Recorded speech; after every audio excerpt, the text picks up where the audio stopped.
Have you ever wondered, why does kindness sometimes feel like a burden? Why do the gentlest souls often face the harshest storms? A long time ago, in a forgotten village by the river, there lived a poor farmer and his wife. They had no children, though they prayed for years. The silence of their home weighed on their hearts like an empty cradle. But destiny has strange ways. One stormy night, the farmer heard a sound that would change his life forever: the faint cry of a baby.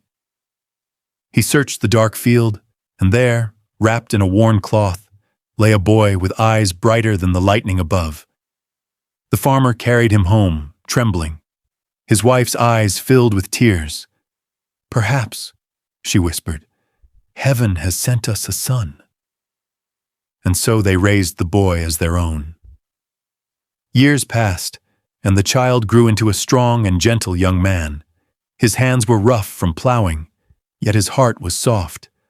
Unlike others, he never complained about the heat or the heavy loads. He worked with quiet patience, and something miraculous began to happen.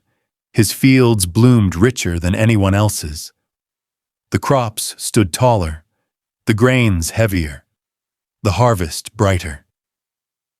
But instead of admiration, envy took root in the villagers' hearts. They whispered behind his back. They mocked him. Some broke his tools, others trampled his crops at night. Yet the young man never raised his voice, never sought revenge.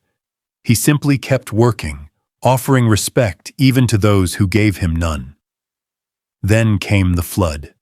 The river roared, the rain did not stop, and every field was ruined.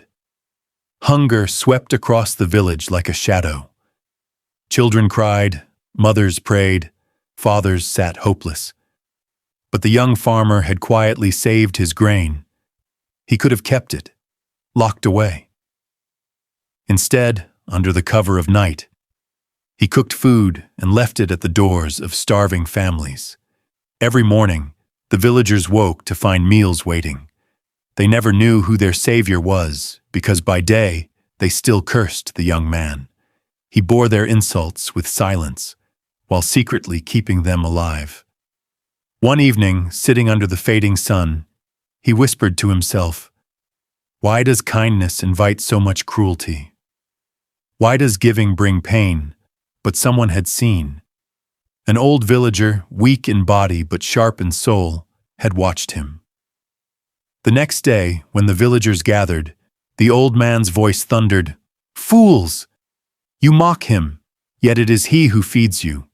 Without him, half of you would already be dead." Silence fell like a heavy stone. Faces burned with shame. For the first time, the villagers looked at the young man not with envy, but with guilt. And then, fate struck again. Riders entered the village bearing the royal seal. They carried news that years ago, the king and queen's infant son had been lost in a great storm. They had searched the land, but never found him. Now their search had led them here. When the guards saw the young man, they noticed a birthmark, the same mark the lost prince was said to have. Hearts froze. The truth was undeniable. The poor farmer's son was no ordinary farmer. He was the long-lost heir to the throne.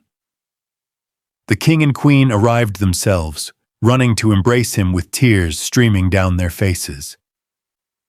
The villagers fell to their knees, trembling with fear, remembering the cruelty they had shown him. The king, furious at their treatment of his son, ordered them to be punished. But the young man knelt before his parents and whispered, "Father, Mother, if I could forgive them when they hated me, how can I punish them now? Let mercy reign, not anger." The king and queen wept at his words. The villagers cried too, broken by the weight of their shame and lifted by the power of his compassion. From that day, he was no longer just a prince. He became a symbol of mercy itself. His adoptive parents were honored, taken to live in the palace, and their final days were filled with joy. And the young man's story traveled far beyond that village. People remembered not his crown nor his kingdom, but the lesson his life had given them. Jealousy rises like a storm, but storms pass. What remains is kindness, like a light that never fades. So tell me, when the storm of envy rages around you, will you let it drown you?